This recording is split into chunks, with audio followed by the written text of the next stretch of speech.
For hundreds of years, Tibet has been a place of myth-making and mysticism, the ultimate inaccessible mystery land.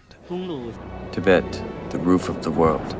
During World War II, an Austrian fleeing a British camp in India stumbled into Tibet. Brad Pitt played that man, Heinrich Harrer, in the Hollywood version, 7 years in Tibet. The Austrian became a tutor to Tibet's God King, a boy called the Dalai Lama. In 1950, Chairman Mao's Red Army swept into Tibet, liberating it as the Chinese see it from feudal rule. When an uprising failed 9 years later, the Dalai Lama fled into exile. Since then, he has won global fame, a Nobel Prize, but he has never been allowed home. And his homeland is changing. In recent years, Tibet has seen a civilian influx of ethnic or Han Chinese, drawn by economic growth, symbolized by a gleaming new high-altitude railway line.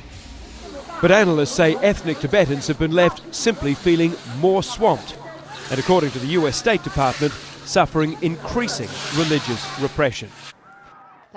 Hence the resentment, the sheer ferocity of the violence that broke out a week ago in the Tibetan capital. That violence spread to symbols of Chinese authority with the inevitable reaction.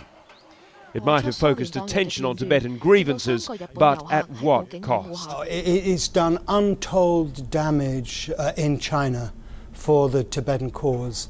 This is the really major issue. Blamed by China for masterminding the protests, the Dalai Lama, who denies those allegations, has offered to resign as leader of Tibet's government in exile if his supporters commit more violence.